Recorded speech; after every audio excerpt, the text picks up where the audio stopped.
இப்போ விஜய் வந்து அரசியல் வந்திருக்காரு, அதை பத்தி நீங்க என்ன நினைக்கிறீங்க? அவரோட ப்ரொஃபஷனலை விட்டு அரசியல் வந்திருக்காருன்னா மக்களுக்காக ஏதாச்சும் செய்யணும்னு நினச்சி தான் வந்திருப்பாருன்னு நினைக்கிறேன். முயற்சி பண்ணி பார்க்கட்டும், வந்தால் வாழ்த்துக்கள். அவர் நிற்கிற தொகுதியில் வாய்ப்புகள் உண்டு, ஆனால் ஜெயிப்பாருன்றதெல்லாம் கான்செப்ட் கிடையாது. ஓகேங்களா, எடுத்த உடனே வந்த உடனே ஜெயிச்சிட்டா ஈஸியாக எல்லாமே முடிஞ்சிடலாம். நாம் தமிழர் போயிடுச்சு.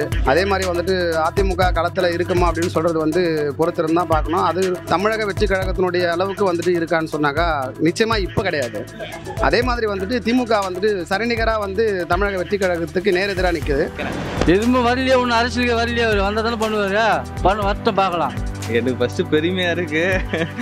எதனாலனா வந்து கொஞ்சம் போட்டால் பேசினா போல, ஆனால் வரதெல்லாம் கூட்டணியை பொறுத்து தான் இருக்குது. வாய்ப்பே கிடையாது. 100% 100% வந்து நாம் தமிழர் கட்சிக்கோ அல்லது வந்துட்டு அதிமுகவுடனே கூட்டணி இருப்பதற்கான வாய்ப்புகள் சுத்தமாக இல்லை.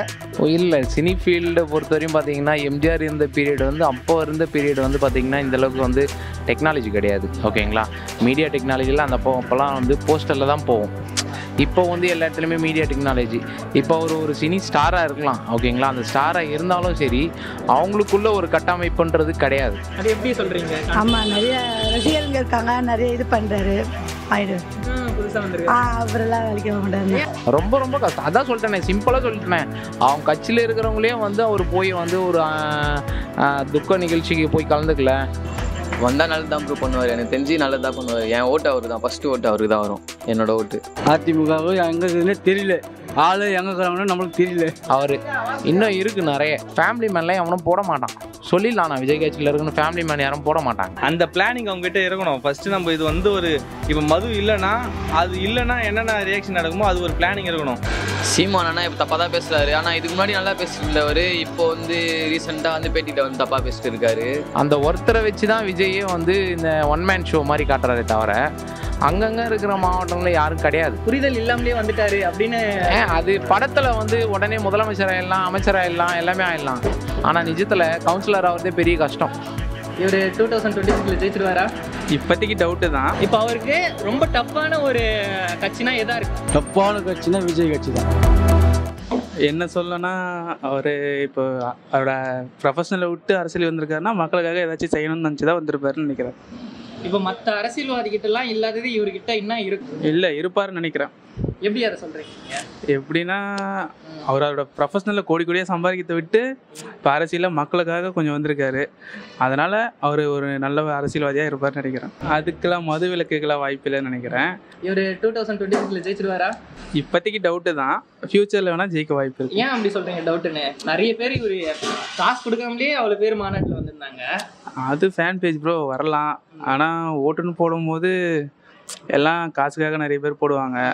அது இல்லாமல் ஒவ்வொருத்தர் அவங்க ஏற்கனவே வேற ஒருத்தருக்காக போட்டிருக்கலாம், சும்மா என்ன தான் பேசுகிறேன்னு பார்க்கறதுக்காக வந்திருக்கலாம் மாநாட்டுக்கு. அதனால் சொல்ல முடியாது இவருக்கு போடுவாங்கன்னு. திட்டிருக்காரு சீமான், அதை பற்றி நீங்கள் என்ன நினைக்கிறீங்க? இதுக்கு முன்னாடி வந்து என்னோட தம்பி அவர் தனிச்சு நின்னாலும் ஓகே, அது மாதிரி இல்லை அப்படின்னு சொல்லிட்டு என்ன நினைக்கிறீங்க? அதை பற்றி தெரியல ப்ரோ. அவர் திட்டினா அது தம்பி கிம்பின்னு சொன்னார், அதை மட்டும் பார்த்தேன். ஆனால் இப்போ திட்டிருக்காருன்னு சொல்கிறீங்க, அதை பற்றி நம்மளுக்கு தெரியல. இப்போ விஜய் வந்து அரசியலில் களை இறங்கிட்டாருன்னா அதை பற்றி நீங்கள் என்ன நினைக்கிறீங்க? நல்லதுன்னு நினைக்கிறேன், அவ்வளோதான். ஏன் நல்லதுன்னு நினைக்கிறீங்க? நிறைய நல்லது செய்ய போல், மக்கள் மேலே நிறைய அக்கறையோடு இருக்கிறாப்புல. அதே மாதிரி வந்துட்டு யாருக்காவது ஏதாவது கஷ்டம் துன்பம்னாக்கா அந்த இடத்துல களத்தில் நிற்கிறாப்புல. அது எல்லாமே நல்ல ஒரு அறிகுறி தானே. ஆனால் இப்போ இருக்கிறவங்க எல்லாரும் அதுதானே சொல்லிட்டு இருக்காங்க, எங்கே சொல்கிறாங்க நல்லது பண்ணுறாங்க அப்படின்னு. யாரும் சொல்கிறாங்க, ஆனால் அந்த களத்தில் நிற்கிறாங்களான்னா இல்லையே. நிறைய ஜல்லிக்கட்டு போராட்டமாக இருக்கட்டும், இல்லைன்னு சொன்னாக்கா சகோதரி அனிதாவுடைய இறப்பாக இருக்கட்டும், இல்லை துப்பாக்கி சூடு, தூத்துக்குடி துப்பாக்கி சூடாக இருக்கட்டும், எல்லாமே வந்துட்டு பார்த்தோம்னு சொன்னாக்கா களத்தில் இருந்திருக்கிறாரு இல்லையா. அதுதானே ரொம்ப முக்கியம். வாயில் சொல்கிறது ரொம்ப பெருசு இல்லையே, செயலில் காட்டினா இல்லையா. இது ரொம்ப நாள் எதிர்பார்த்துட்டு இருந்த ஒரு விஷயம் அது. ஆகையினால வந்திருக்காரு, பீக்கில் இருந்தால் வந்திருக்கிறாரு, அது மக்களுக்காக இறங்கி வந்திருக்கிறாரு. அவர் மக்கள் சப்போர்ட் பண்ணணும், அவ்வளோதான். ஓகேண்ணா, அவர் வந்து இப்போ வந்து மக்களுக்காக இது பண்ணால் நல்லா இருக்கும். ஒரு விஷயம் பண்ணுறதுக்கு நிறைய இருக்குது, நல்லது பண்ணுறதுக்கு நிறைய இருக்குது, சரிங்களா. அவர் நிறைய பிளான் வச்சுட்டு இருப்பாரு, அது பண்ணும்போது தெரியும் கண்டிப்பாக. நீங்கள் வந்து விக்ரவாண்டி அங்கே வந்து மாநாட்டுக்கு போயிருந்தீங்கன்னு சொல்லியிருந்தீங்க. கண்டிப்பாக என்ன சொல்லணும், மாநாட்டுக்கு வந்துட்டு ஒரு கண்கொள்ளா காட்சியாக இருந்தது. நிறைய பேர் வந்து நிறைய பேருடைய எதிர்பார்ப்பு அதில் வந்து வெளிப்படையாக தெரிஞ்சுது. எல்லாம் வந்தவங்க எல்லாருமே வந்து 15 கிலோமீட்டர் 5 கிலோமீட்டருக்கு மேலெல்லாம் வந்துட்டு எல்லா வாகனங்களையும் தடுத்து நிறுத்தி போய் கூட நடந்தே வந்து நிறைய பேர் அதில் ஆர்வத்தோடு பங்கெடுத்துட்டாங்க. ஒரு எதிர்பார்ப்போடு வந்தாங்க. அந்த எதிர்பார்ப்பு அந்த மாநாட்டினுடைய எதிர்பார்ப்பு பூர்த்தி செய்யப்பட்டது. ஏன்னு சொன்னாக்கா அங்கே வந்து தலைவர் விஜயனுடைய அந்த பேச்சு வந்துட்டு எல்லாரையும் கவரக்கூடியதுன்னு எளிமையாக சொல்லிட்டு போயிட முடியாது. ரொம்ப ஆழமான பொருளோட தான் அந்த இடத்துல இருந்தது. அது ரொம்ப முக்கியமானது. ஓகே, அந்த மாநாடு முடிஞ்சதுக்கு அப்புறமா விக்கிரவாண்டி தொகுதியில் அந்த இடமே நாஸ்தியாயிடுச்சு அப்படின்னு நியூஸ்லாம் வந்து அதெல்லாம் சும்மா அப்படியெல்லாம் ஒன்றும் கிடையாது. அதாவது வெயிலுக்காக வந்து சில பேர் வந்து மாநாட்டுக்கு முன்னேறத்தில் வந்துட்டு அது கொஞ்சம் மேலே எடுத்து வச்சுட்டு இருந்தாங்க, அவ்வளோதானே தவிர மற்றபடி வந்து மாநாடு முடிஞ்சு போகிற நேரம் வரைக்கும் அங்கே எல்லாருமே போகிறதுக்கே வந்துட்டு அங்கே வழிகள் வந்து எல்லாரும் மெதுவாக ஊர்ந்து தான் போனாங்க. எதையும் உடச்சிட்டு போகிறதுக்கெல்லாம் அங்கே நேரமே கிடையாது. அது மாதிரியும் இல்லை அங்கே ஆக்சுவலாக. ஓகே, இப்போ 2026 வந்து விஜய் கண்டிப்பாக வந்துடுவார். கண்டிப்பாக இவங்க 2 பேருக்குள்ள வெயிட்டான ஒரு போட்டி இருக்கும். இதில் எப்படி விஜய் வருவாருன்னு நீங்கள் எதிர்பார்க்குறீங்க? இப்போது இல்லை, அதிமுக அப்புறமா வந்துட்டு நாம் தமிழர் கட்சி சொன்னீங்களா, இதெல்லாம் வந்து ஒரு பொருட்டாகவே இப்போ எடுத்துக்க முடியாது.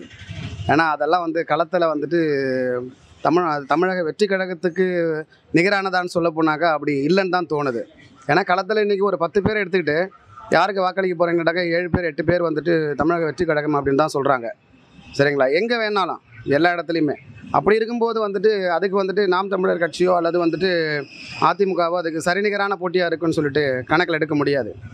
ஏன்னா பழைய கணக்கை வச்சுட்டு அதிமுக ஒரு வேலை சொல்லிகிட்டு இருக்கலாம். இப்போ புது கணக்கு அப்படி கிடையாது. திமுக இருக்குது, ஆனால் வந்துட்டு என்னென்னு சொன்னாக்கா களத்தில் வந்து அதனுடைய தானே போட்டி, திமுக கூட தான் இப்போ போட்டி இருக்குது. இப்போ நாம் தமிழர் போயிடுச்சு. அதே மாதிரி வந்துட்டு அதிமுக களத்தில் இருக்குமா அப்படின்னு சொல்கிறது வந்து பொறுத்திருந்து தான் பார்க்கணும். அது தமிழக வெற்றி கழகத்தினுடைய அளவுக்கு வந்துட்டு இருக்கான்னு சொன்னாக்கா நிச்சயமாக இப்போ கிடையாது. அதே மாதிரி வந்துட்டு திமுக வந்துட்டு சரிநிகராக வந்து தமிழக வெற்றி கழகத்துக்கு நேரெதிராக நிற்குது. பாஜக வந்துட்டு போவாங்க பின்னாடி, ரொம்ப ரொம்ப பின்னாடி போயிடுவாங்க. ஆல்ரெடி பின்னாடி தான் இருக்காங்க, ரொம்ப பின்னாடி போயிடுவாங்க. தமிழகத்துக்கு பாஜக வந்துட்டு என்றைக்குமே ஒரு பொருந்தாத கட்சி, அவ்வளோதான். இப்போ வந்து விஜய் வந்து யார் கூடயாவது கூட்டணி வைப்பாரா? வாய்ப்பு இருக்குது, அதை அவரும் விரும்புகிறாரு. யார் கூட? ஆனால் வந்துட்டு அது இப்போ சரியாக சொல்ல முடியாது. இப்போ இருக்கிற தளச்சூழல் அப்படின்னு பார்க்கணுன்னு சொன்னாக்கா நடுநிலைமையான கொள்கைக்கு எதிராக இல்லாத சில கட்சிகளை பார்க்கலாம். அப்படி பார்க்கும்போது காங்கிரஸ் வாய்ப்பு இருக்குது. அதே மாதிரி வந்துட்டு கம்யூனிஸ்ட் கூட வாய்ப்பு இருக்கலாம். இல்லைன்னு சொல்கிறாங்க. பட் வந்துட்டு அரசியல் களத்தை வந்து இப்போதைக்கு நம்ம வந்து திடமாக இதை முடிவு பண்ண முடியாது. வாய்ப்பே கிடையாது. 100% 100% வந்து நாம் தமிழர் கட்சிக்கோ அல்லது வந்துட்டு அதிமுகவுடனே கூட்டணி இருப்பதற்கான வாய்ப்புகள் சுத்தமாக இல்லை. அதே மாதிரி திமுக பாரதிய ஜனதா கூட இருக்கிறதுக்கான வாய்ப்புகளும் இல்லை. அது சொல்ல வேண்டியதில்லை, இல்லை. மற்ற கட்சிகள் வந்துட்டு நிறைய வாய்ப்புகள் இருக்குது. அது களம் அமையும் போது அதற்கான சூழல் கண்டிப்பாக தெரிய வரும். இல்லை, சினி ஃபீல்டை பொறுத்தவரையும் பார்த்தீங்கன்னா எம்ஜிஆர் இருந்த பீரியட் வந்து அப்போ இருந்த பீரியட் வந்து பார்த்திங்கன்னா இந்தளவுக்கு வந்து டெக்னாலஜி கிடையாது. ஓகேங்களா? மீடியா டெக்னாலஜியில் அந்த அப்போல்லாம் வந்து போஸ்டரில் தான் போகும். இப்போ வந்து எல்லா இடத்துலையுமே மீடியா டெக்னாலஜி. இப்போ ஒரு சினி ஸ்டாராக இருக்கலாம். ஓகேங்களா? அந்த ஸ்டாராக இருந்தாலும் சரி அவங்களுக்குள்ள ஒரு கட்டமைப்புன்றது கிடையாது. ஓகேங்களா? ஏன் கட்டமைப்புன்னு கிடையாதுன்னா அந்த ஒருத்தரை வச்சு தான் விஜயே வந்து இந்த ஒன் மேன் ஷோ மாதிரி காட்டுறாரே தவிர அங்கங்கே இருக்கிற மாவட்டங்களில் யாரும் கிடையாது.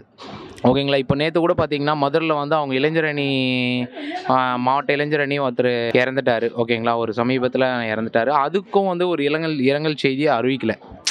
ஓகேங்களா? அறிவிக்கல. அவர் இதுவரையும் நேரில் போய் ஒரு நிர்வாகி மத்தியில் யாரையும் போய் பார்க்கல. ஓகேங்களா? இப்போ மாநாட்டுக்கு போனவங்க கூட மேக்ஸிமம் வந்து பார்த்திங்கன்னா சென்னை பாரிஸில் இத்தனைக்கும் ரொம்ப ஏழ்மையான குடும்பம்.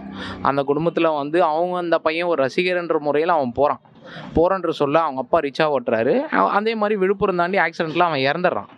ஓகேங்களா? இறந்துட்டு மறுநாள் வந்து பார்த்திங்கன்னா அந்த கட்சியிலேருந்து எந்த ஒரு யாரும் வந்து பார்க்கல, ஒரு இரங்கல் தெரிவிக்கல, ஒரு நேரில் வந்து கூட ஒரு அனுதாபம் இது கூட சொல்லலை. அவங்க அது சொல்லாத மட்டும் ஒரு கட்சி தலைவனுக்கு வந்து அது நல்லது கிடையாது. ஒரு கட்சி தலைவர்ன்றது ஒரு கட்சியில் வந்து அந்த உறுப்பினரோ யாரோ ஒருத்தவங்க இருந்தால் அந்த இரங்கல் செய்தியை அவர் அறிவிக்கணும். ரெண்டாவது ஒரு நேரில் போய் அந்த குடும்பத்தை வந்து பார்க்கணும். ஸோ அப்போ தான் வந்து ஒரு இதுக்கு இன்றைக்கி அவங்க கட்சியில் இருக்க நடந்தே பார்க்கலாம், நாளைக்கு மக்கள் எப்படி வந்து பார்ப்பார், எந்த இதில் வந்து சந்திப்பார். ஓகேங்களா?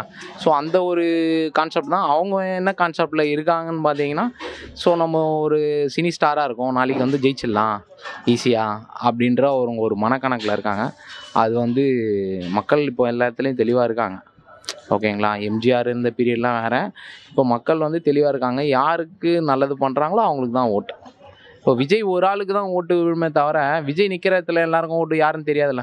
ஓகேங்களா, பீக்கில் நீங்கள் சொல்கிறீங்க விஜய் ஒரு தொகுதி தான் நிற்க முடியுமே தவிர 234 தொகுதிக்கு நிற்க முடியாதுல்ல. 234 தொகுதியிலையும் அவர் ஆளை எப்படி அவர் ஒரே ஆளை நின்று முடியுமா? ஒரு தொகுதியில் நிற்கலாம், ஜெயிக்கலாம். மற்ற தொகுதியிலாம் வந்து அறிமுகமான இல்லாதவங்களை நிற்க வச்சா எப்படி ஜெயிப்பாங்க? ஓகே, இப்போ விஜய் வந்து 26ல ஜெயிச்சிருவாரு. ஆனால் 26ல ஜெயிக்கிறதுலாம் ரொம்ப கஷ்டம், ரொம்ப ரொம்ப கஷ்டம். அதான் சொல்லிட்டேனே, சிம்பிளாக சொல்லிட்டேன். அவங்க கட்சியில் இருக்கிறவங்களே வந்து அவர் போய் வந்து ஒரு துக்க நிகழ்ச்சிக்கு போய் கலந்துக்கல. அவர் நிற்கிற தொகுதியில் வாய்ப்புகள் உண்டு, ஆனால் ஜெயிப்பாருன்றதெல்லாம் கான்செப்ட் கிடையாது. ஓகேங்களா, எடுத்த உடனே வந்த உடனே ஜெயிச்சிட்டா ஈஸியாக எல்லாமே முடிஞ்சிடலாம். ஓகேங்களா, எல்லாமே ஏன்னா இதுக்கு முன்னாடி எக்ஸ்பீரியன்ஸான ஆளுங்க எல்லாமே இருக்காங்க, நிறைய பேர் இருக்காங்க, அவங்களும் இருக்காங்களே. ஓகேங்களா, விஜய் வந்து இப்போ தான் ஸ்டார்ட் பண்ணியிருக்காரு. ஓகேங்களா, இனி அரசியல் இப்போ தான் முதல் தடம். அவர் இன்னும் இருக்கு நிறைய. புரிதல் இல்லாமலே வந்துட்டாரு அப்படின்னு அது படத்தில் வந்து உடனே முதலமைச்சர் ஆயிடலாம், அமைச்சர் ஆயிடலாம், எல்லாமே ஆயிடலாம். ஆனால் நிஜத்தில் கவுன்சிலர் ஆகிறதே பெரிய கஷ்டம். ஓகேங்களா, ஏன் கஷ்டம்னா மக்கள் மத்தியில் போய் என்ன பிரச்சனை என்னன்னு பார்த்தா தான் தெரியும். நம்ம மேலேருந்து உட்காந்துங்கன்னே வந்து அவர் அந்த புசி ஆனந்தம் அமுச்சு விட்டா அவருக்கு என்ன தெரியும்? அவர் தான் வளருவே தவிர விஜய் வளர மாட்டார். ஓகேங்களா, அவர் வேணால் வளருவே தவிர இவர் வளர மாட்டார். இவ்வளோதான் விஷயம், சிம்பிள். அவர் வந்தால் நல்லா இருக்குன்னு சொல்கிறீங்களா, இல்லை மாற்றம் அதான் மாற்றம் ஏதாவது ஒன்று நடக்கும் அப்படின்னு நினைக்கிறேன்? விஜய் இப்போ மேபி வந்தாலும் சரி, வந்தாலும் எப்படி சான்ஸ் இல்லையே. சப்போஸ் வந்தாலும் வந்து பார்த்திங்கன்னா அவங்களுக்குள்ளே இருக்கிற கட்சியின் நிர்வாகிகள் வந்து ஒத்துழைச்சா மட்டும்தான் வர முடியும். ஓகேங்களா, ரசிகர்ன்றது எல்லாரும் ஓட்டு போட்டுற மாட்டான். இப்போ நீங்களே எடுத்துக்கினாலும் சரி, ஓட்டு வந்து உங்களுக்கு ஒரு மனசாட்சின்னு ஒன்று இருக்குது. எவன் நல்லது செய்வான் செய்ய மாட்டான்றதான் உங்களுக்கு தெரியும். ஓகேங்களா, விஜய் வந்தவொடனே நல்லது செய்வாரான்னு நீங்கள் கேட்கலாம், சான்ஸே முடியாது. ஏன் அது முடியாதுன்னு சொல்றீங்க? ஏன் அது அவர் வந்து மதுவிலக்கு வந்தோடனே நான் மதுவிலக்கு இது சொல்லிடலாம். எல்லாமே இருக்கிற சிச்சுவேஷன் எல்லாருக்கும் வந்து தீர்ப்புங்களை எல்லாமே சொல்லலாம். ஓகேங்களா, மதுவிலக்கு நான் இது பண்ணிவிடுவேன், அதை பண்ணலாம், இதை பண்ணலாம், எல்லாமே சொல்லலாம். ஆனால் அங்கே நடைமுறை வராது. ஏன் வராதுன்னு கேட்டிங்கன்னா 10 கை தட்டினா தான் ஓசை வருமே தவிர ஒரு குரல் அங்கே வரும் ஓசையே வராது. இப்போ அவங்க கட்சியில் இருக்கிறவங்க எல்லாரும் எடுக்க சொல்லுங்கள், யாரும் குடிக்க மாட்டாங்கன்னு சொல்லுங்கள், நான் ஒத்துக்கிறேன். சொல்லுங்கள், ஏன் அதெல்லாம் கேட்குறேன்? இதே புசி ஆனந்த் அவர் குடிக்கிறதே இல்லையாம்மா? இத்தனைக்கும் அவர் முன்னாள் எம்எல்ஏ. ஓகேங்களா, புதுச்சேரியில் முன்னாள் எம்எல்ஏ அவர். ஏன் அவருக்கு தெரியாதா? சொல்லுங்கள். அவங்க கட்சியிலேயே மது விலக்கு எடுத்துன்னு வர சொல்லுங்கள், அதுக்கப்புறம் அவர் தமிழ்நாடுக்கு எடுத்துகிட்டு வருவார். இப்போ வந்து அவர் கூட்டணி விஜய் வந்து கூட்டணி வச்சா எந்த கட்சியாக கூட கூட்டணி வைப்பார்? கூட்டணின்னு வச்சாங்கன்னு பார்த்தீங்கன்னா மேக்ஸிமம் அவங்க வைக்கிறதுன்னு பார்த்தீங்கன்னா பிஜேபி கூட தான் வைப்பாங்க. ஓகேங்களா, ஏன்னா அதிமுகவும் இப்போ ரீசெண்டாக பார்த்தீங்கன்னா அவங்க கூட்டணி இல்லைன்னு சொல்லியிருக்காங்க. பிஜேபியில் தான் எனக்கு தெரிஞ்சு விஜய் கூட்டணி வைப்பார். அப்படி கிடையாதுங்க, சென்ட்ரல் ப்ரெஷருங்க. வைக்கலைன்னா இவங்களுக்கு தூக்கி உள்ளே உட்காரப்போனா அவங்க மிரட்டுவாங்க, இவங்க என்ன பண்ணுவாங்க, அது பயந்துன்னு உள்ளே ஓடுவாங்க. அவ்வளோதாங்க விஷயம். ஆடு யாரும் நம்ம கசாப்புக்காரன் தான் நம்ம தவிர அதுதான்.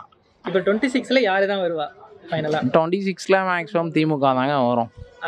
ஆமாம், என்ன கேட்டிங்கன்னா என்னோட கருத்து, நான் வந்து என்னோட கருத்து சொன்னீங்கன்னா திமுக தான் வரும். ஏன்னா எக்ஸாம்பிள் ஏற்றினா நிறைய சலுகைலாம் பண்ணியிருக்காங்க. இப்போது லேட்டஸ்ட்டாக வந்து காலேஜ் ஸ்டூடெண்ட்க்குலாம் மாதமான 1000 ரூபாய் சொல்லியிருக்காங்க, பெண்களுக்கும் 1000 ரூபாய். இப்போ 2025 வந்து அனைத்து மகளிருக்கும் வந்து 1000 ரூபான்றது திட்டத்தையே போட்டாங்க. ஓகேங்களா, அப்போ 2025 எல்லாருமே இப்போ எங்கள் அம்மாவுக்கு தான் 1000 ரூபாய் வருது. அந்த மாதிரி எல்லாருக்குமே கொடுக்குறோன்னு சொல்லிட்டாங்க. ஸோ அந்த மாதிரி நல்ல திட்டங்கள்லாம் செய்கிறாங்க. அதனால் திமுகவுக்கு மேக்ஸிமம் மக்கள் பண்ணுவாங்க. திமுகவுக்கு விஜய் கட்சி ரொம்ப டஃப் கொடுக்கும். சிம்பிளாக இது டஃப்ன்றதெல்லாம் கொடுக்க முடியாதுங்க. இப்போ ஒரு தொகுதியில் வந்து பார்த்திங்கன்னா 2.5 லட்சம் வாக்காளர் இருக்கிறான். 2.5 லட்சம் வாக்காளரில் மிஞ்சி போனால் விஜய் பார்த்திங்கன்னா 20,000 பேர் தான் எடுப்பான். ஏன்னு கேட்டிங்கன்னா ஃபுல்லாக யங்ஸ்டர் தான் போடுவானே தவிர பெரியவங்க இப்போ 30 வயசுக்கு மேலே இருக்கிறவங்க யாரும் போட மாட்டாங்க. யோசிப்பாங்க, ஃபேமிலி மேன்லாம் எவனும் போட மாட்டான். சொல்லிடலாம், நான் விஜய் கட்சியில் இருக்குன்னு ஃபேமிலி மேன் யாரும் போட மாட்டாங்க. ஏன்னு கேட்டிங்கன்னா இப்போ அவங்க வீட்டில் இருக்கிற பெண்களுக்கே அவங்களுக்கு குற்றம் வச்சு உணர்த்தும், நம்ம 1000 ரூபாய் வாங்குறோமே, நம்மளுக்கு இந்த திட்டம் இவங்க தானே எடுத்துகிட்டு வந்தாங்க அப்படின்றது தான். இதே வந்து யங்ஸ்டர் சொல்கிறீங்களா, 25 வயசு கீழே இருக்கிற பசங்கள்லாம் கண்டிப்பாக போடுவாங்க, விஜய் தான் போடுவாங்க. அரசியல் வர்றதுன்றது எல்லாருக்குமே வந்து உரிமை இருக்குது, வர்றது வரவேற்க தகுந்த விஷயம் தான். முயற்சி பண்ணி பார்க்கட்டும், வந்தால் வாழ்த்துக்கள். இப்போ அவர் வந்தால் என்னெல்லாம் நல்லது நடக்கும்? அவர் சொன்னது எல்லாமே பண்ணுவாரா? ஏன்னா எல்லாருமே சொல்லிட்டு தான் இருக்காங்க. இல்லையா, செய்யறதுக்கு நிறைய இருக்குது, பட் வந்தால் தான் பார்க்க முடியும். விஜய்க்கு இது இப்போதைக்கு ஆளுங்கட்சின்றதுனால டிஎம்கே டஃப்பாக இருக்கும். இப்போ அவர் கூட்டணி வச்சு எந்த கட்சியை கூட இருப்பாரு? அது அவரெல்லாம் டிசைட் பண்ணோம். அது போல் இவரும் முதலமைச்சர் ஆயிடுவாரா? வாய்ப்பு இருக்கு, ஆயிடுவார். அது எப்படி சொல்கிறீங்க? ஆமாம், நிறைய ரசிகர்கள் இருக்காங்க, நிறைய இது பண்ணுறாரு, ஆயிடுவார். ஏன்னா அது சினிமா ஃபீல்டு பொறுத்த வரைக்கும் ரசிகர்கள் ஓகே. ஏன்னா ஒரு 25 நான் புதுசாக வரவங்களுக்கு வாய்ப்பு கொடுக்கணும்ல, அதனால கண்டிப்பாக வருவார். புதுசா வந்திருக்காரு. அவரெல்லாம் வேலைக்கு போக மாட்டாரு. ஏன் அவருக்கு வாய்ப்பு தரலாம்? இல்லை செட் ஆகாது அவருக்கு. விஜய் ஓகேன்னு சொல்லுங்க. விஜய் சரி, வந்து அவர் நல்லது பண்ணனா என்ன நல்லது பண்ணா ஓகே? அது இப்போதான் எல்லாம் பண்ணிட்டு தானே இருக்காரு, படிக்கிற பசங்களுக்கெல்லாம் ஹெல்ப் பண்ணிட்டு இருக்காரு. அதுவே ஃபர்ஸ்ட் போதும்ல, அதுவே இவர் கொஞ்சம் நல்லா பண்றாரு. விஜய் கூட்டணி வச்சா யார் கூட வைப்பாரு? அதுதான் தெரியல யார் கூட வைக்கிறாரு. மக்களுக்கு நல்லது பண்ணால் ஓகே, கெடுதல் பண்ணால் யாரும் வர முடியாது. எதுவுமே வரலையே, ஒன்றும் அரசியலுக்கு வரலையே, அவர் வந்தால் தானே பண்ணுவார். வருத்தம் பார்க்கலாம். அவர் என்ன பண்ணா நல்லா இருக்கும்? இது வரைக்கும் பண்ணாதது இவங்க எல்லாம் நிறைய பேர் சொல்லிருப்பாங்க, இப்ப இருக்கிறவங்க எல்லாம் நிறைய பேர் சொல்லிருப்பாங்க. அவங்க எல்லாம் பண்ணாதது இவர் பண்ணுவாரா? இருக்குது, வாய்ப்பு இருக்குது. இப்போ இது சொன்னதெல்லாம் எதுவுமே பண்ணலை. இனிமேல் இவர் வந்து பண்ணுவாரா நம்மளுக்கு நிச்சயம் இல்லை. இப்போ அவருக்கு ரொம்ப டஃப்பான ஒரு கட்சினா எதா இருக்கும்? டஃப்பான கட்சினா விஜய் கட்சி தான். விஜய்க்கு டஃப்பான கட்சினா எந்த? டஃப்பானா நம்ம உதயசூரியன் தான் வரணும் அவரு கூட போட்டிக்கு. ஏன் அவரை சொல்றீங்க? அதிமுக எங்க இருக்குதுன்னே தெரியல, ஆளு எங்க இருக்கிறாங்கன்னு நம்மளுக்கு தெரியல. இப்போ வந்து விஜய் வந்து கூட்டணி வச்சா யார் கூட கூட்டணி வைப்பாரு? கூட்டணி வச்சா அதிமுக தான் கூட்டணி வைப்பாரு. சீமா வந்து நல்லா பேச்சு தான் பேசுறாரு, எல்லாமே செய்யறாரு. என்ன ஒன்னா தமிழ்நாட்டில் சரியா வரல. அவர் சீமானுக்கு கும்பிடி வந்தாரு, ஏதோ சொன்னாரு. ஆனால் இதுவரை அதுவும் எட்டி பார்க்கல. என்ன தான் நடந்ததுன்னு வந்து எட்டி பார்க்கல. எட்டி பார்த்ததுக்கு இப்போ விஜய் வராரு. விஜய் செய்வாரா? எங்களுக்கு ஒரு கருத்து, இந்த ட்ரிப்பு விஜய்க்கு தான் முடிவு பண்ணியிருக்கிறாங்க மக்களுடைய. நான் ஒரு ஆட்டோ தான் ஓட்டுறேன். ஆட்டோ ஓட்டும்போது நான் சில பேர்கள் கேட்பேன், விஜய் வர்றாரு, விஜய்க்கு மாற்றி தான் போட போகிறோன்னு கேட்குறேன். நானும் கேட்பேன், சும்மானா அவங்க வாயை சும்மா தோண்டி விடுவேன். விஜய் வர்றாரு, விஜய்க்கு போட போகிறீங்களான்னு கேட்டேன். இந்த வாட்டி மாற்றி தான் போட போகிறோம், இந்த ஆள் செய்ய போகிறதில்ல, எதுவும் போகிறதில்ல, நம்ம கேட்குறது செய்யலை சொல்கிறாங்க. சில பேர் சொன்னாங்க. என்னுடைய கருத்து, ஏம்மா இவங்க சொல்கிறது செய்வார், ஏன் செய்யலை? மாதம் 1000 ரூபாய் போடுறாரு, இதெல்லாம் போடுறாரு. நான் கேட்டதுக்கு 1000 ரூபாய்லாம் வந்துடும் இன்னும் கேட்குறாங்க. 1000 ரூபாயில் ஒரு வேலை கூட சாப்பாடு வர மாட்டேன் இப்போ இருக்கிற விலைவாசிக்கு இன்னும் கேட்குறாங்க. அவங்களுக்கு நல்லது பண்ணோம்னா என்ன பண்ணா உங்களுக்கு சாட்டிஸ்ஃபை ஆகும்? இப்போ எங்களுக்கு இன்சூரன்ஸு, டேக்ஸி இதெல்லாம் ரொம்ப அடிமட்டத்தில் வந்தோன்னா போகிறோம். அது எங்களுக்கு சந்தோஷம்தான். ஓகேண்ணா. விஜய் 26ல கண்டிப்பாக வந்துடுவாரு? கண்டிப்பாக வரணும், வந்தே ஆகணும். எனக்கு ஃபர்ஸ்ட் பெருமையா இருக்கு. எதனாலனா வந்து கொஞ்சம் போல்ட்டா பேசினா போல, ஆனா வரதெல்லாம் கூட்டணியை பொறுத்து தான் இருக்குது. பல்லவன் இல்லை, கொள்கை தான் கூட்டணி இருக்குது. அதுதான் முதல்வர் போஸ்டிங்ல கூட வந்து ஷேரிங் இருக்கு அப்படின்ற மாதிரி எதுவும் சொல்லியிருக்காரு. தெரில, வந்தா நல்லா இருக்கும். ஆல்ரெடி வந்து ஒன்னே யாரும் கிழிக்கல, சரி வந்தா நல்லா இருக்கும், அவள் தான். கூட்டணி வச்சா யார் கூட வைப்பாரு? அன்புமணி கூட வாய்ப்பு இருக்கு. ஏன்னா கொஞ்சம் தெளிவா இருக்கிறதுக்கு இப்போ அரசியல் ரீதியா பார்க்கும்போது ரொம்ப தெளிவா இருக்கிறதுன்னு அன்புமணி. அதனால அவர் கூட கூட்டணி வச்சா நல்லா இருக்கும் என்னோட மைண்ட் செட். ஆனா விஜயும் அதே சொல்லிருப்பாரு, அதெல்லாம் பண்ணுவாரா? வாய்ப்பு கம்மி தான். அந்த பிளானிங் அவங்க கிட்ட இருக்கணும். ஃபர்ஸ்ட் நம்ம இது வந்து ஒரு இப்போ மது இல்லைன்னா அது இல்லைன்னா என்னென்ன ரியாக்ஷன் நடக்குமோ அது ஒரு பிளானிங் இருக்கணும். அந்த பிளானிங்லாம் யார்கிட்டையும் இல்லை. அது மாதிரி இவர் எதனா ஒன்று சொல்றாருன்னா அதுக்கு பிளானிங் எதனா ஒன்று இருக்கணும், இல்லாம பண்ணா வேஸ்ட் தான். இப்போ விஜய் ஜெயிப்பாரா? ரொம்ப கான்ஃபிடென்ட்டா சொல்லிருக்காரு. அது வந்து எல்லாரும் தான் சொல்றாங்க, ஏன் சீமானுக்கு தான் சொல்றாரு, எல்லாருமே சொல்றாங்க. ஓட்டு போட்டா வருவாங்க, அவள் தான். வந்தா நல்லதுதான் ப்ரூவ் பண்ணுவார். எனக்கு தெரிஞ்சு நல்லதான் பண்ணுவார். என் ஓட்டு அவரு தான், ஃபர்ஸ்ட் ஓட்டு அவருக்கு தான் வரும். என்னோட ஓட்டு எப்படி சொல்றதுன்னா, வந்தா இவ்வளோ பண்றாரு, கட்சிக்கு வராமலே, ஆட்சியில வராமலே, இதுக்கப்புறம் வந்தாருன்னா ஏதாவது பண்ணா உறுதி இருக்கு, கண்டிப்பா பண்ணுவாரு. அதில் நீங்க ஸ்பீச்லேயே நீங்க பார்த்துருப்பீங்க, நிறைய அவர் சொல்லும் போது அதை நீங்க பார்த்துறீங்கன்னா அதுலேயே நீங்க அவர் பேசுறதை பொறுத்தே நீங்க பார்த்துக்கலாம். ஆனா நிறைய பேர் பேசுறாங்க தான், ஆனா இவர் செய்வார் தான் எனக்கு தோணுது. கண்டிப்பா இவருக்கு ரொம்ப டஃப்பான ஒரு கட்சியா இருக்குன்னா எது இருக்கும்? டிஎம்கே கூட வரலாம். சீமானும் இருக்காரு, 2 இது இருக்கு. பேட்டியில அதை மாதிரி தான் பேசிட்டு இருக்காங்க தான். ஆனா வாய்ப்புகள் இருக்கானா தளபதி வர்றது? சீமானா இப்போ தப்பாக தான் பேசுறாரு. ஆனால் இதுக்கு முன்னாடி நல்லா பேசிட்டு இருந்தவர் இப்போ வந்து ரீசெண்டாக வந்து பேட்டியில் வந்து தப்பாக பேசிட்டு இருக்காரு. ஆனால் என்னோட விருப்பம் வந்து சீமான் கூட இருந்தால் கூட பரவாயில்ல. அவரும் நல்லது செய்தா வந்திருக்காரு, விவசாய கட்சி தான் இருக்காரு அவரும். அதனால நல்லது தான் சொல்கிறோம். அவரு கூட வந்தால் கூட ஓகே தான்.